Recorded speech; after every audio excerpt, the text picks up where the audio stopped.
I'm about to show you a spot that so many big stacks torch on the money bubble, and it proves how little players, even at the highest stakes, really understand how ICM impacts both pre-flop and post-flop decisions. Normally, this kind of breakdown is exclusive to Champions tier members, but the lack of knowledge around ICM is honestly pissing me off, so I'm putting it out here for free, so you better not miss out. ICM post-flop, again, disgusting situation, and I'm going to be sharing the full solution with you.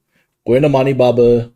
It's a small field tournament. We are 6 players left and 5 paid. So it's stone bubble. Jack 10 off here with the shortest stack, so we can play a bit looser. Jack 10 off would be the bottom here that I open, either raise or jam.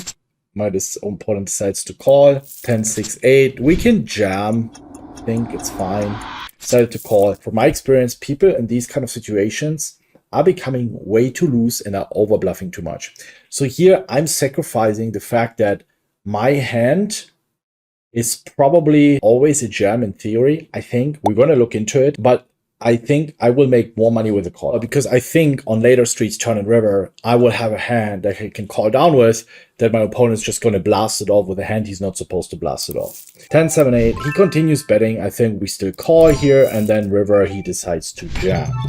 I thought it's going to be very hard for him to have a 5. I think 7-5 checks the turn, 6-5 very likely checks the turn. So either made something like with 10-9, 9-8, 7-9, Jack-9 kind of hands. I mean, the thing is, he should be stabbing with a lot of very unnatural hands. So if he has, let's say, Jack-Deuce in spades, Jack-3 in spades, even if he has Queen-Deuce in clubs, he can stab the flop. And the thing is that all his flop bets that are complete air will continue on the turn.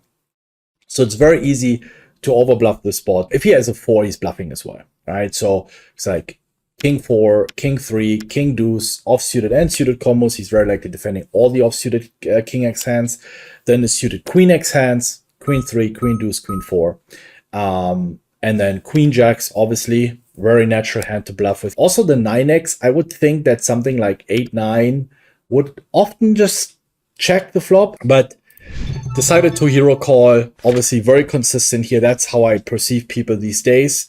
We have relatively low ICM because we had a shorter stack. So let's have a look. We are here, yeah, 12%. I mean, if we look at the other ones, right, it's super high for a lot of these players. So we would probably have to consider that if he bets half pot or close to half pot, we need 25%. So with the ICM, 2.7 to 1. If we say we need 25% according to Chippy V. So let's say with the ICM, we probably need 37%.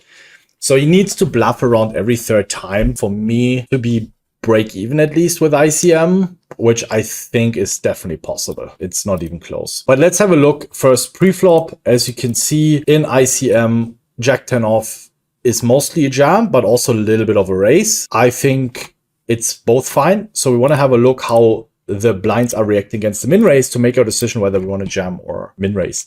And the thing is with small blind, I think the suited aces, he might fold some of them a little bit more often, but I think people would jam 10s, 9s, 8s, 7s here most of the time.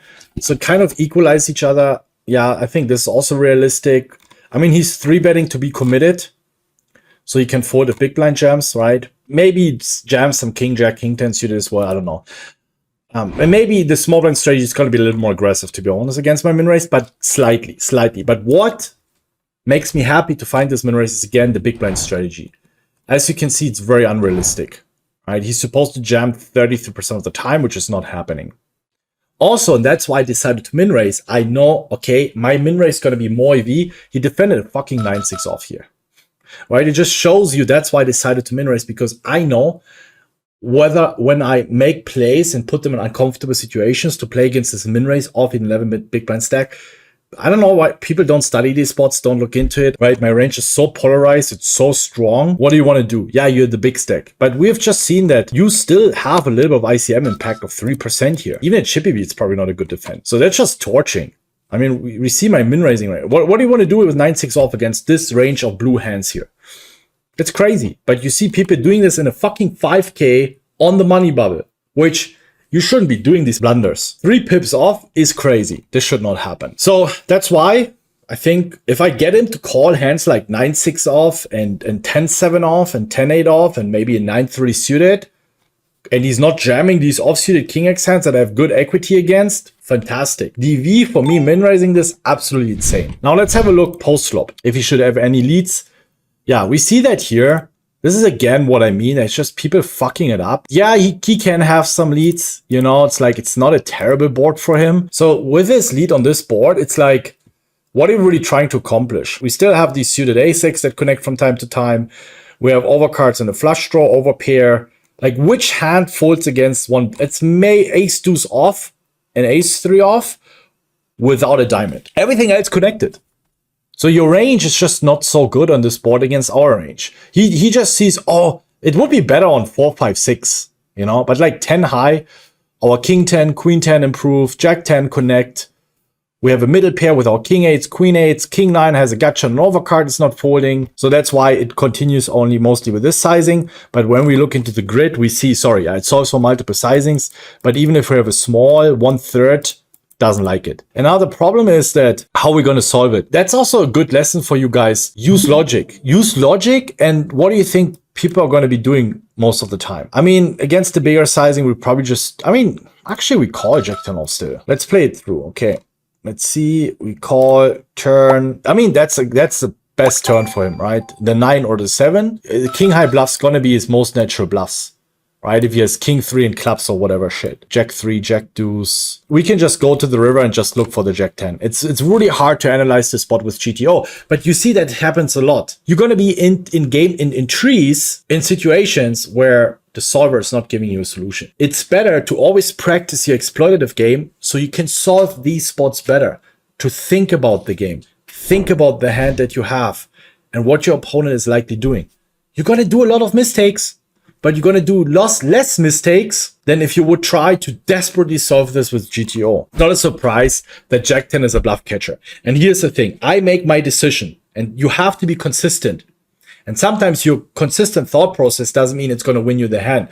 But I'm consistent with my experience. I know that people just, oh, it's my board, low card board, connected. He checks back. I'm going to be bluffing now. And people end up bluffing everything. But you cannot bluff everything. So that's why I decided, hey, whatever the runout is, if it's this, I know people over bluff, right? Just because it's a favorite board for him doesn't mean he can bluff everything. He should still give up hands. That's why I decided to make the call. This time I was wrong. I mean, it just shows him defending 9-6 off pre-flop. People are too loose, are overvaluing or underestimating ICM, overvaluing their chip advantage, not understanding the tightness of our preflop range and the strengths of our preflop range, and then also randomly step, randomly bluff, right? Because they don't look into these spots, they don't know what's going on. And I kept already at the back of my mind.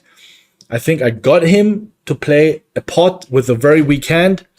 And honestly, you can see this, like stabbing the flop, defending this pre-flop, that this player profile in general, especially also on high stakes, you also find this on low stakes, like, oh, this is good for me, but just doesn't mean you can bluff everything. And we need to adapt and from time to time find a hero call that we would normally not do.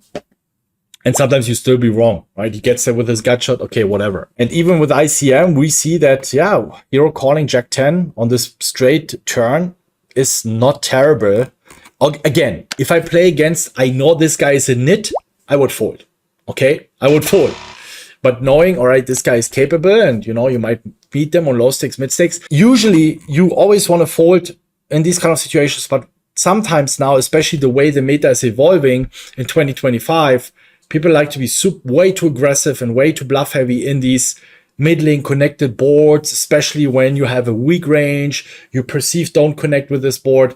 Make sure to keep that in mind. And from 100 instances where we face a bluff catching situation, in a critical situation, usually 94 out of 100 times, just fold, you're going to be fine.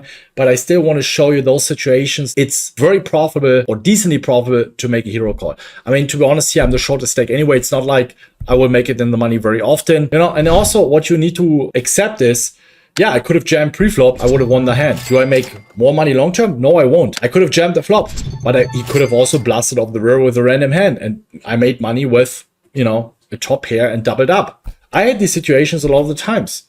It's about the long term. Always keep that in mind. You want to master ICM and see more breakdowns like this of critical bubble spots that players consistently misplay. Join the Champions tier today and save yourself thousands of dollars in mistakes, and also crush your opponents and make more money through exploiting their mistakes.